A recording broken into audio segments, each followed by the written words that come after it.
തൃശൂർ തിരൂരിൽ വീട്ടമ്മയുടെ മാല പൊട്ടിച്ചു. തിരൂർ കിഴക്കേ അങ്ങാടി സ്വദേശി ജോഷി ഭാര്യ സീമയുടെ 2.5 പൗണ്ട് മാലയാണ് കവർന്നത്. ഇന്നു പുലർച്ചെ 5:30യോടെയായിരുന്നു മോഷണം. വീട്ടിൽ പതുങ്ങിയെത്തിയ കള്ളൻ മാല പൊട്ടിച്ച് കടന്നു കളയുകയായിരുന്നു. വീട്ടമ്മയുടെ മുഖം പൊത്തിയായിരുന്നു മോഷണം. ഇതിനിടെ കള്ളന്റെ വിരൽ വീട്ടമ്മയുടെ വായിൽ കുടുങ്ങി. വിരൽ വീട്ടമ്മ കടിച്ചതോടെ മോഷ്ടാവ് കുതറിയോടുകയായിരുന്നു. ഇതിനിടെ വീട്ടമ്മയുടെ ഒരു പല്ല് നഷ്ടപ്പെട്ടു. ചക്കയുടെ തൊലി വിട്ടായിരുന്നു. അപ്പൊ പിന്നെ ഇങ്ങനെ ഒരു നിഴല് വരുന്ന കണ്ടു. ഞാൻ മോനാന്ന് വിചാരിച്ചിട്ട് അത്ര കാര്യമാക്കിയില്ല. പിന്നെ അടുത്ത എന്റെ കഴുത്തിൽ പിടിച്ചു കഴിഞ്ഞപ്പോഴാണ് ഞാൻ ഇതാരത് ഇങ്ങനെ പിടിക്കുന്നോന്ന് പിടിക്കണേന്ന് വിചാരിച്ചിട്ട് ഞാൻ തിരിഞ്ഞിട്ടില്ല. പിന്നെ ഒരു സെക്കൻഡ് കൊണ്ട് എല്ലാം കഴിഞ്ഞു. പിന്നെ അയാൾ ഓടി ചെയ്യാൻ പിടിച്ച് ഓടണം കണ്ടപ്പോഴാണ് ഇങ്ങനെ ചെയ്യാൻ പോയിന്ന് എനിക്ക് മനസ്സിലാവണം. ഒരു 5:50 ആയിട്ടുണ്ടാവും പുലർച്ചെ. എന്നിട്ട് ഞാൻ അയാളുടെ ഈ വീടിന്റെ ഈ സൈഡ് കൂടെ ഓടി വന്നു. അപ്പൊ ഞാൻ പിന്നാലെ ഓടി വന്നിട്ടുണ്ടായിരുന്നു. അപ്പൊ ഈ 2 വീട് അപ്പുറം മതിൽ ചാടി അയാൾ പോയി.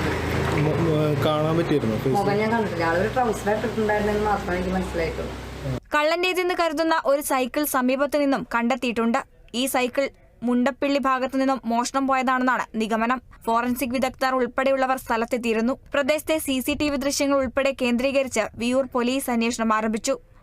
Kerala vision news, Thrissur.